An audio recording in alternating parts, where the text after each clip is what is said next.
Welcome to the Pied Piper of Hamelin, Annotation of Narrative Poetry, Part 2.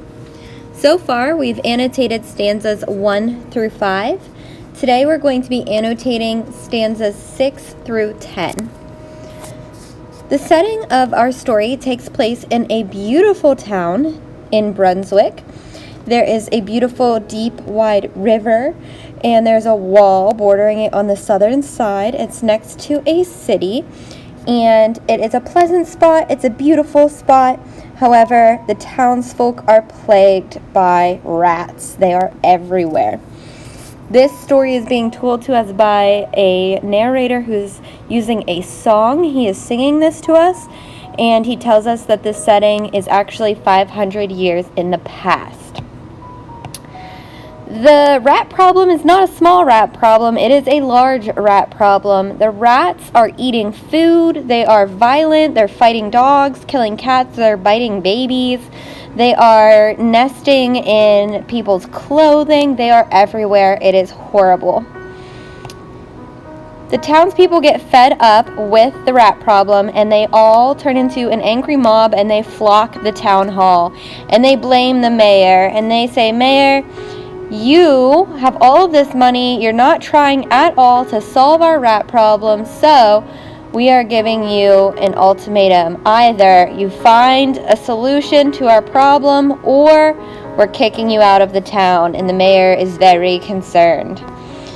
Then the mayor is thinking, what can he do for a solution to get rid of the rats? And he cannot come up with anything. He's got no ideas.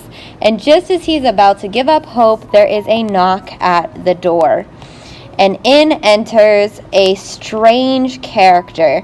This character is dressed from head to toe in a special coat, half of yellow, half of red. He has these bright, piercing blue eyes. He has light, loose hair. He has swarthy skin. And one person even suggests that he is his great-grandfather come back from the dead. So there's suggestions that he is the living dead. That is where we left off. So we are on stanza 6 today, and we are picking up with, what is this strange character going to do? Our mayor is in need of help. He has to solve the rat problem, and this guy came at just the right time. All right, so remember, we are chunking this. We are just looking at one stanza at a time, and then that will help us focus and annotate as we go. Okay, so this next stanza is a little bit long, as you can see here. So we're going to divide this off, just looking at stanza 6. So these are Roman numerals we're writing in here. Stanza 6. All right. He advanced to the council table, and, "Please, your honor," said he, "I'm able, by means of a secret charm, to draw all living creatures beneath the sun that creep or swim or fly or run after me as you never saw. And I chiefly use my charm on creatures that do people harm. The mole and toad and newt and viper, and people call me the Pied Piper."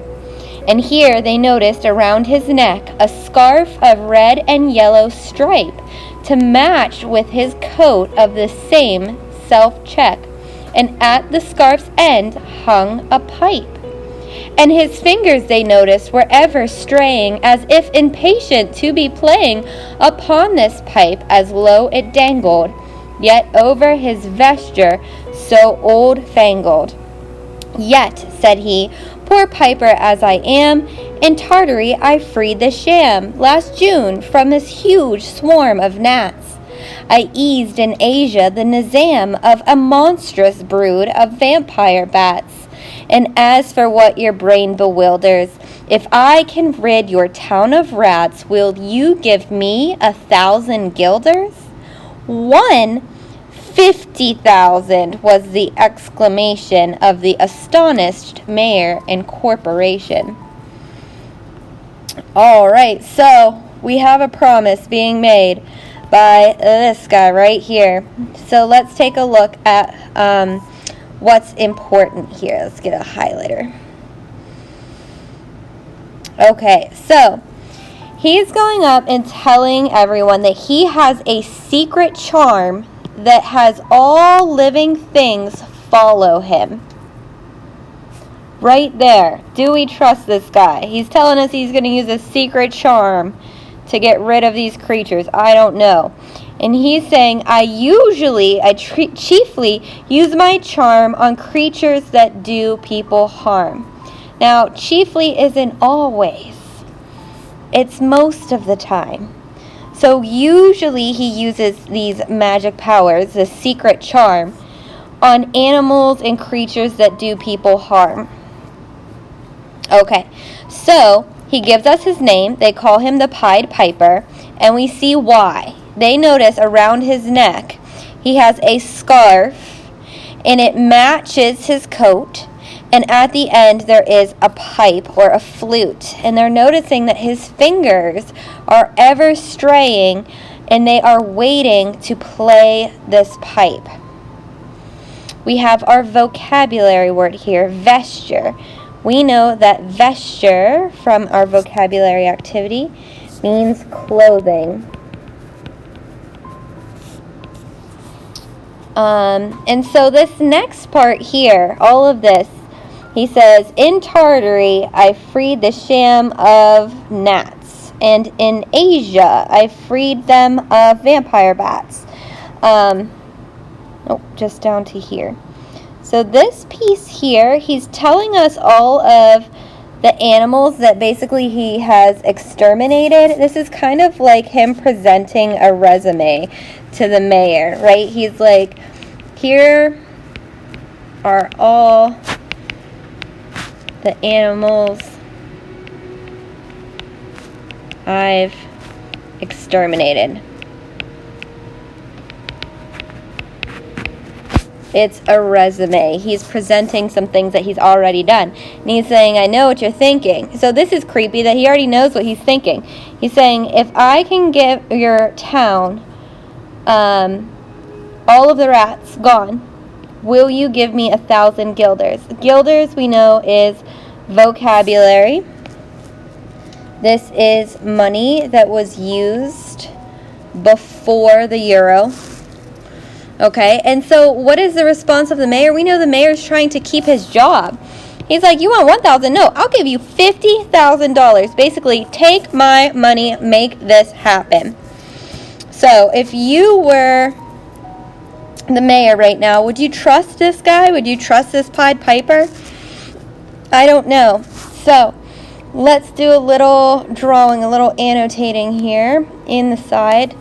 So there is a secret charm, and we know that he uses a flute. So this is most likely going to be a ditty, using a vocabulary word. Secret charm that is going to get rid of the rats. Now, why don't we do a little visualization here of the described flute. So we have basically a necklace here. It's a scarf that is half red, half yellow, and from the bottom of this there is hanging a flute.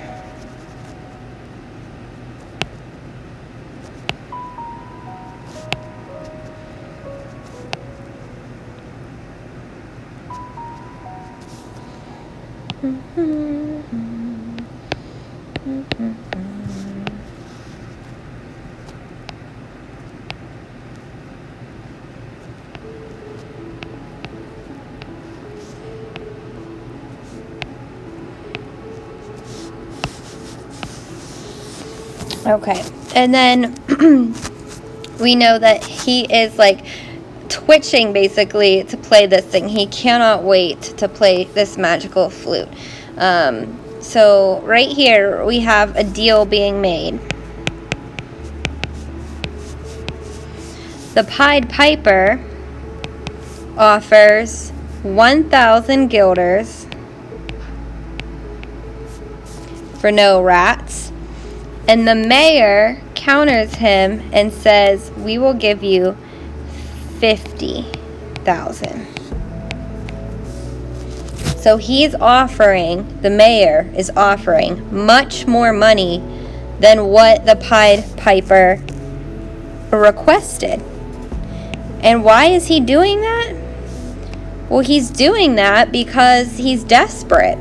He absolutely does not want to lose his job as mayor. So he is like, you know what? Basically, like, take my money here. I want to keep my job. I need you to do that. So, mayor is offering much more money.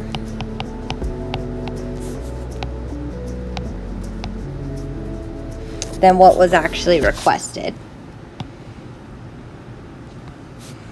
Okay. So now, let's go ahead to our next stanza. This is stanza 7. And again, this one's going to be pretty long, so we're going to divide it.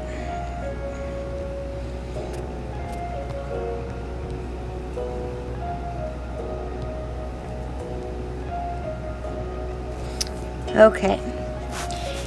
I'm going to grab my highlighter. You grab your highlighter. We're going to highlight important things as they're happening. That's fine. Okay. Into the street the piper stepped, smiling first a little smile, as if he knew what magic slept in his quiet pipe the while. Then, like a musical adept, to blow the pipe his lips he wrinkled, and green and blue his sharp eyes twinkled, like a candle flame where salt is sprinkled. And ere 3 shrill notes the pipe uttered, you heard as if an army muttered. And the muttering grew to a grumbling, and the grumbling grew to a mighty rumbling, and out of the houses the rats came tumbling.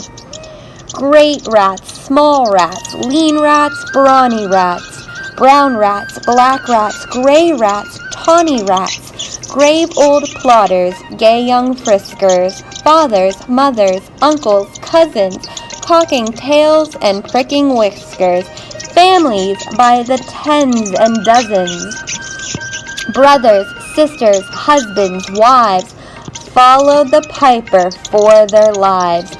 From street to street he piped, advancing, and step for step they followed, dancing, until they came to the river Weser, wherein all plunged and perished. Let's stop here for a moment. Let's actually divide this into a shorter section. Okay, guys, the Pied Piper plays this magical song, and basically like hundreds of thousands of rats come pouring out of this town, and they follow him. He leads them to the river, and they all die. They jump in and they all die. Now, let's talk about pacing for a second.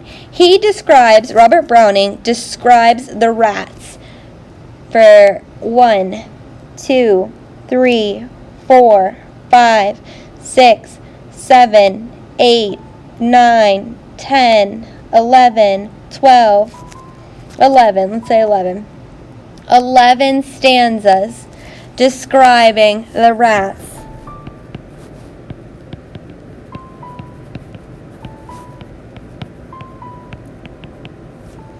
What kind of pacing is this? Slow. Why is he using slow pacing? To create suspense.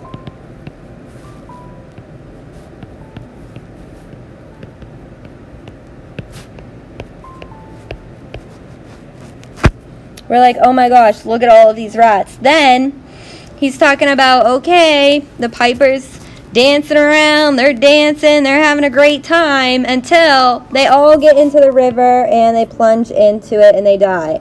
we have 2 stanzas showing the rat's death. What kind of pacing is this? This is like hyper pacing. This is fast pacing. Why? Why does he spend 11 stanzas describing the rats and then kills them in 2? Because it's shocking. We're like, wait a minute, did he just kill them all? Did that just happen? Right? This pacing, slow. All of the rats. What kind of rats? There's big rats, small rats, brawny rats, gray rats, tawny rats, brown rats, black rats, uncle rats, father rats. There's cousin rats. He's going on and on and on and on. And he's like, he leads them to the river. They all jump in and die. This playing with pacing is creating emotion for the reader. Okay, so let's do a little illustration here of what actually happened. We do have the foreshadowing with the river in the very, very first scene. In the first stanza, Robert Browning is very specific about describing that river bordering the town because it comes into play right here.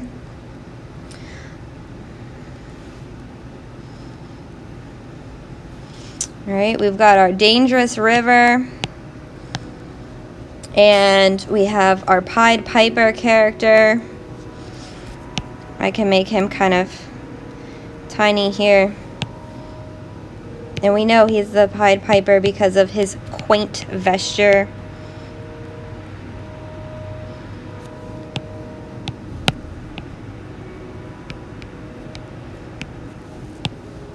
Got those sharp, piercing blue eyes.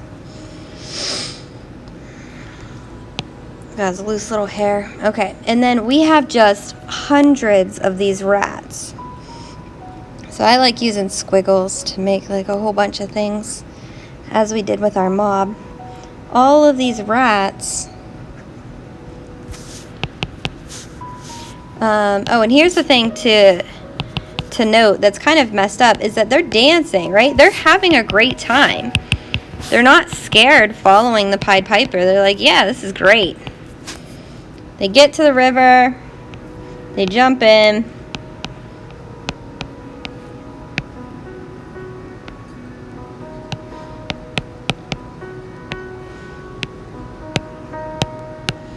And they perish in the river Weser. Okay, so wow, that was shocking. Let's continue. What happens next? Let's grab our highlighter for important things. Save one. Every rat perished in the river except one. Save one. The Julius Caesar rat. He swam across and lived to carry, as the manuscript he cherished, to Ratland home his commentary. This is what Julius Caesar, the only rat that survived, has to say. At the first shrill notes of the pipe, I heard a sound as of scraping tripe, and putting apples wondrous ripe into a cider's press's gripe, and a moving away from the pickled tubboards, and leaving a jar of conserve cupboards, and a drawing of the corks of train oil flasks, and the breaking of hoops of butter casks. And it seemed as if a voice sweeter far than by any harp or psaltery is breathed out, called out, "Oh, rats, rejoice! The world is grown to one vast dry psaltery." So munch on, crunch on, take your nunchin, breakfast, supper, dinner, and luncheon. And just as a bulky sugar punchin, already staved, like a great sun shone, glorious, scarce an inch before me, just as me thought it said, "Come bore me," I found the Weser rollin' over me. Okay, there's a lot of difficult verbiage here, so let's take a look at what we do know. One rat survives. Julius Caesar rat. He swims. He's the only rat that can swim. He swims, he carries, he lives, he carries his commentary to Ratland. And he says, listen, I heard these notes. They were beautiful. And when I heard this sound, I'm envisioning things. Tripe, fish, apples, wondrously ripe apples, cider, pickles, conserve like jellies, oil, butter. And so he's seeing and hearing all of these things that are making him think if he follows the Pied Piper that he's going to have all of this delicious food. And that's why he follows him. It's in his mind. And he hears this sweet, sweet voice that says, "Oh, rats, rejoice. This is going to be great. You guys are going to eat so much. You guys are going to have all of the food." And he says, just as he reaches out to grab something, some of that food, just as it's like an inch before him, he realizes, wait, this isn't food. It's the river rolling over me, and basically like I'm drowning here. So what actually happened when he heard the music? Well, let's draw a little bit. We have our rat, and this is the Julius Caesar rat, the only one that survives. And he's sitting there. He starts hearing this music, and the music is painting an image in his mind. Basically, I would say that he's gone under a trance. He's not seeing and hearing things that are real. And so in his mind, the Pied Piper is having him follow him because he is promising him this wondrous food. He's envisioning apples. He's envisioning butter.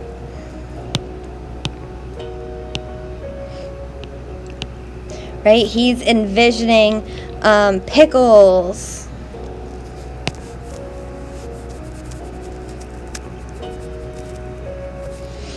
And so in his mind, the rats think they're going to a feast. They're like, yeah, let's follow this guy. This is great. Then, as they reach out,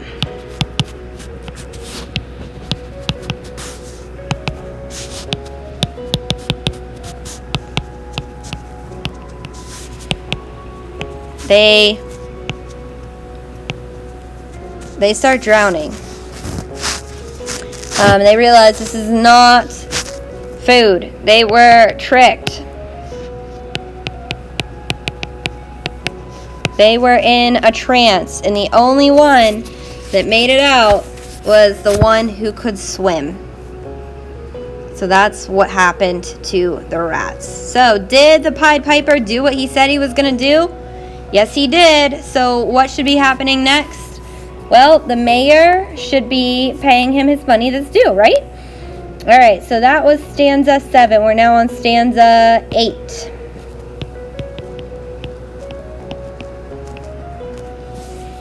You should have heard the Hamelin people. Well, I'm assuming they're going to be excited because they really were over the rats. Ringing bells till they rocked the steeple. Go, cried the mayor, and get the long poles. Poke out the nest and block up the holes. Consult with the carpenters and the builders, and leave in our town not even a trace of the rats. When suddenly up the face of the piper perked in the marketplace with a, "First, if you please, my 1,000 guilders." All right, so what I want to point out right now is this right here. The Pied Piper is asking for 1,000 guilders because he did the job.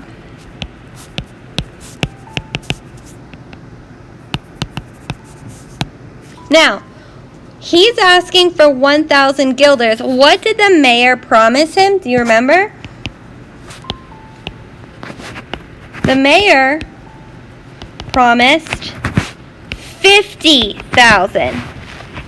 So what does this tell us about the Pied Piper? He's asking for less money than what the mayor told him he would do. This tells us about the Pied Piper that he is honest.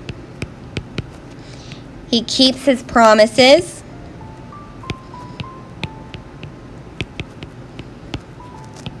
And also, he's not greedy. He could have come back and said, "Where's my 50,000 that you promised me?" But he didn't. He's coming back and asking for the 1,000. So if you were the mayor, what would you do? If you were the mayor, would you pay him? Yeah, he did the job, right? He got rid of the rats. It's exactly what he said he was going to do. You guys hired him, so, you know, they should be paying him. Okay, so we have the townspeople. They're so excited. They're so happy. They're ringing these bells. And they are cleaning up, getting rid of all of the evidence of the rats having been there.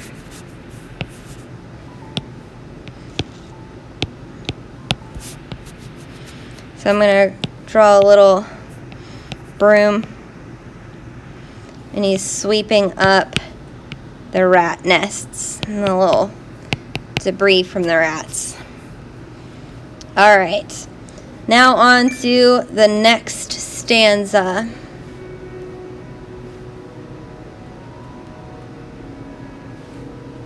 This is stanza 9.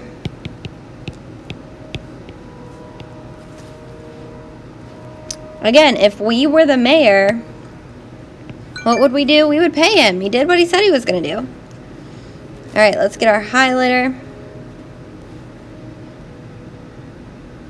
Let's do it. 1,000 guilders. The mayor looked blue, and so did the corporation too. For council dinners made rare havoc with claret, moselle, vindigrave, hock. Half the money would replenish their cellar's biggest butt with Rhenish. To pay this sum to a wandering fellow with a gypsy coat of red and yellow?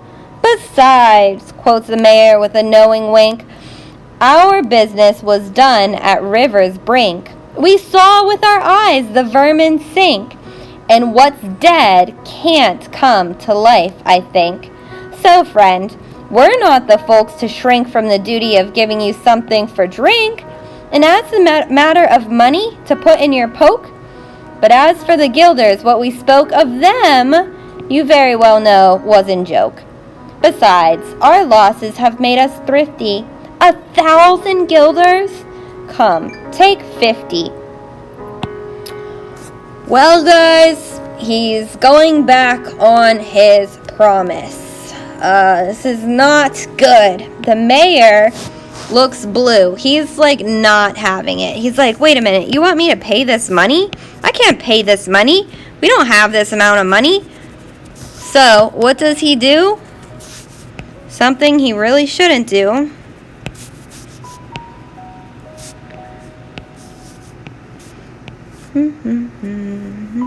He starts insulting the Pied Piper, which honestly, like, this guy, you just witnessed him use a magical spell to drown and kill rats. Like, would you really be messing with this guy? I mean, I definitely would not, but he is not having it. He's not gonna do it. He's looking blue. What does he do? To pay this sum to a gypsy with a crazy coat, he insults the piper, number one. He insults him. 2, he tells him, well, I mean, my problem's solved. All of the vermin are dead and they can't come back to life. So, yeah, I'm good. So basically, 1, he insults him. 2, he says basically like, my problem's taken care of.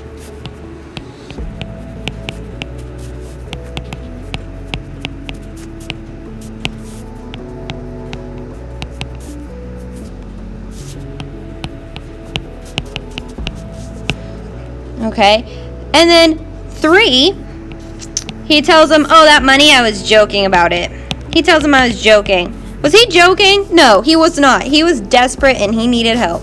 And now, on top of all of this, insulting him, telling him he doesn't care about him, his problem solved, he doesn't need him anymore, telling him he was just joking with him, he wasn't serious. After all of that, he was telling him, you know what, we'll give you a drink and we'll give you 50 guilders. So instead of 1,000 that the piper wants, he offers 50.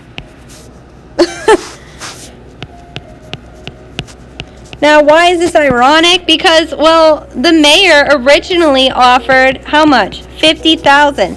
But now he's going back and he's like, no, I was joking. I will give you 50 guilders. Now, if someone told you they were going to pay you $1,000 and you did the thing and you came back and you're like, where's my $1,000? And they said, here, take 50. How'd that make you feel?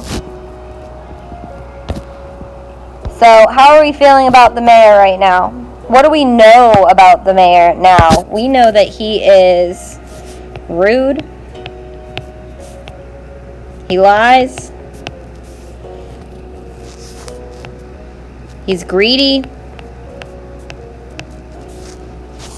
And we know that Victorian literature is all about punishing those who do not act right. So, what do we think is going to happen next? All right, the last stanza for today, stanza 10.